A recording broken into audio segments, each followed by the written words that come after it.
Mais uma vez, vamos ser você e eu que vamos pagar essa conta. Esse é o Visão Libertária, sua fonte de informações descentralizadas e distribuídas. Em sua primeira turnê pela América Latina, visitando seus amigos caudilhos de esquerda, Lula já mostrou seus reais objetivos. Ao lado de seu amigo Alberto Fernandes, o poste de Cristina Kirchner, na capital argentina de Buenos Aires, o presidente brasileiro afirmou que o BNDES, o Banco Nacional de Desenvolvimento Econômico e Social aqui do Brasil, vai financiar a construção da última etapa do gasoduto Néstor Kirchner, na região de Vaca Muerta, lá na Argentina. Trata-se de um trecho de 500 quilômetros que se juntará à primeira etapa do gasoduto já construída. A obra até então estava parada por falta de recursos. No entanto, com a vitória do PT no ano passado, abriu-se novas possibilidades para o argentino. O Molusco, ao que parece, mal consegue disfarçar sua alegria em financiar as brincadeiras desenvolvimentistas de seus aliados argentinos com dinheiro dos cofres públicos brasileiros, que na verdade é o dinheiro do povo trabalhador. Lula teve o descalabro de afirmar, inclusive, que o Brasil, por ser a maior economia da região, tem a obrigação de ser o indutor do impulsionamento das relações comerciais, políticas e econômicas da América Latina. Em outras palavras, o pagador de imposto brasileiro tem agora a obrigação de bancar os projetos populistas de governantes da esquerda amiguinhos do PT. Alberto Fernandes disse que os argentinos têm inveja do BNDES. Eu não duvido disso. Porém, com o Lula no poder, eles podem ter certeza de que os cofres do bancão estatal brasileiro estarão sempre abertos para irrigar os projetos dos amigos do rei do nove dedos. Por sinal, não existe nenhuma previsão no curto prazo para que o tal gasoduto Néstor Kirchner traga gás natural para o Brasil. Mas quem se importa, não é mesmo? Não estamos falando de investimentos que sejam revertidos em benefícios para a população brasileira, mas sim de meros financiamentos, a fundo perdido, em muitos casos, dos governos aliados do PT.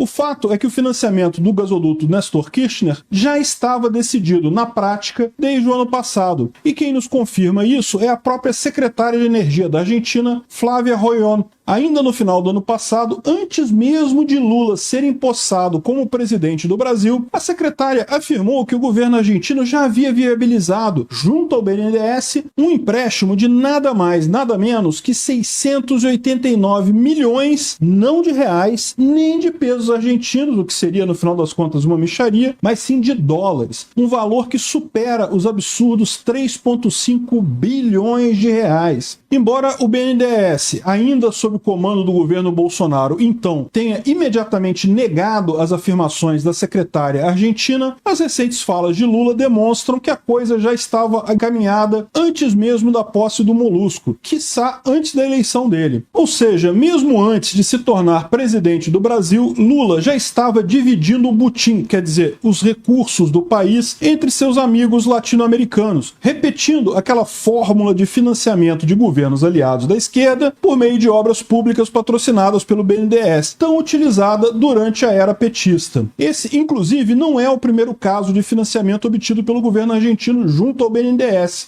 Nos tempos do PT, esse tipo de prática era a regra, e diversos projetos de engenharia, como o aqueduto de Chaco, receberam financiamento em condições mais do que amigáveis, coisa de pai para filho, por parte do Banco de Desenvolvimento Brasileiro. Somente entre 2005 e 2009, ou seja, no decorrer dos dois primeiros mandatos do Lula, os argentinos receberam nada menos que 1,2 bilhão de dólares em financiamentos oriundos do BNDES. E isso, na cotação da época, significa muito mais dinheiro agora. Naquele ano de 2009, tal como hoje, o Molusco não tinha receio de abrir seus planos para o grande público. E ele afirmou seu compromisso de fornecer mais 1 bilhão de dólares para os hermanos, para a construção de gasodutos, sendo que ainda havia diversos outros projetos em estudo, envolvendo os dois países, cujo valor total era estimado em 4,5 bilhões de dólares. Ainda em 2009, a Argentina comprou 20 aeronaves da Embraer. Quem financiou a compra? Pois é, o BNDES, que emprestou 85% dos recursos necessários para a aquisição dos aviões. Argentinos comprando aviões brasileiros com dinheiro dos brasileiros. Durante o governo Bolsonaro, o BNDES esclareceu as circunstâncias em que diversos financiamentos direcionados a países da América Latina e da África foram feitos pelo banco. O programa de financiamento de projetos de engenharia via BNDES em outros países foi criado em 1998 e de lá para cá, mais de 10 bilhões de dólares foram concedidos para apenas 6 países, dentre os quais a Argentina, que recebeu cerca de 2 bilhões de dólares no período. Contudo, 88% de todos os desembolsos foram feitos entre 2007 e 2015, ou seja, no auge dos governos petistas. E os petistas ainda tiveram a coragem de reclamar, durante a gestão Bolsonaro, da falta de hospitais no Brasil. Além do montante desembolsado e dos países beneficiados com a generosidade do BNDES, chama a atenção também os juros camaradas que foram aplicados nas operações. Isso se deve a uma resolução emitida pela Câmara de Comércio Exterior, já em 2003, primeiro ano do governo Lula, que passou a considerar como grau de risco mínimo as operações de financiamento concedidas a alguns países, dentre eles, novamente, a Argentina. Ou seja, tão logo chegou ao poder, Lula tratou de viabilizar o financiamento barato dos seus amigos latino-americanos. Para além dos juros baixos, os prazos para pagamento também foram mais do que generosos. No caso do Porto de Mariel, em Cuba, por exemplo, o prazo para quitação do financiamento foi de inacreditáveis 25 anos. E como safadeza política pouca é bobagem, 98% de todo o valor desembolsado pelo BNDES no financiamento de projetos de governos amigos do PT teve como destino obras tocadas por, adivinha, Odebrecht, que teve 3/4 de todos os projetos, Andrade Gutierrez, Queiroz Galvão, Camargo Correia e OAS. Bem, se você acompanhou o desenrolar da Operação Lava Jato, esses nomes lhe serão bastante familiares, o que nos revela o modelo corporativista perverso que o governo do pai dos pobres tinha com grandes empresas. Se você ainda está se perguntando onde o Lula pretende gastar os 200 bilhões de reais para além do teto de gastos pelos quais ele tanto brigou antes da sua posse como presidente, bem, aí está a sua resposta. Lula quer dinheiro para emprestar para seus amigos esquerdistas. De fato, todos os decadentes governos aliados de Lula contavam com essa vitória, para que o seu iminente colapso pudesse ser adiado um pouco mais. Em seus países, esses caudilhos poderão se vangloriar de ter salvo a economia da falência total, se esquecendo de mencionar, é claro, que eu, você, todos nós, estamos aqui pagando no Brasil essa conta do populismo na América Latina. E com certeza, tudo isso será feito com a omissão da grande imprensa. Esqueça o Auxílio Brasil ou qualquer outro projeto assistencialista aqui no Brasil. Foi para esse tipo de coisa que o Lula quer furar o teto de gastos. E isso, por óbvio, não deveria surpreender ninguém. Qualquer pessoa com um mínimo de inteligência, decência e senso de moral já sabia que, tão logo fosse eleito, o Molusco trataria de financiar seus amiguinhos esquerdistas, seja por meio de uma moeda comum da América Latina, ideia que Lula também ventilou na sua ida à Argentina, seja por meio de financiamentos camaradas feitos via BNDES.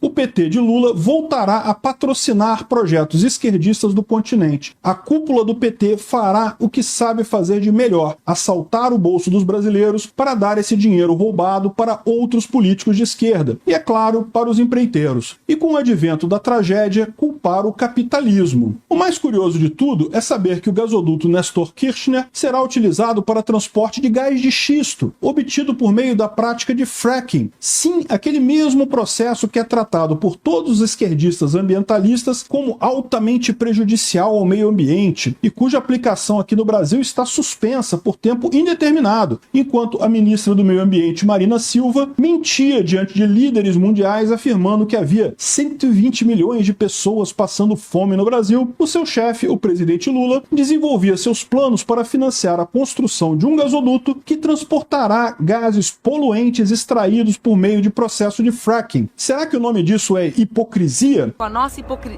Será que a Greta vai reclamar? How dare you? Além de tudo que isso representa do ponto de vista moral, também merece destaque o fato do uso político e ideológico que o PT faz do BNDES, banco que supostamente deveria servir para fomentar a atividade econômica brasileira. Sob a batuta do Lula, o BNDES serviu não para ajudar o pequeno empreendedor a abrir um novo negócio e gerar mais empregos, mas sim para financiar projetos políticos em outros países, numa forma descarada de apoio financeiro a governos esquerdistas, ajudando também os negócios de empreiteiras amigas do PT nesse processo. No jogo do BNDES, o PT ganhou, os governos de Cuba, Argentina e Venezuela ganharam, as empreiteiras ganharam, só eu e você, meu amigo, que saímos perdendo nessa história. Pois é, e vamos perder muito mais a partir daqui. É difícil dizer o que é mais obsceno nessa história toda. Os argentinos batizarem um gasoduto com o nome do criminoso intelectual responsável pelo kirchnerismo, o projeto socialista de poder que afundou a Argentina na crise em que o país atualmente se encontra, ou se os brasileiros financiarem essa obra que certamente não se reverterá em nenhum benefício para o país, mas apenas para o projeto político do próprio PT e de seus amiguinhos.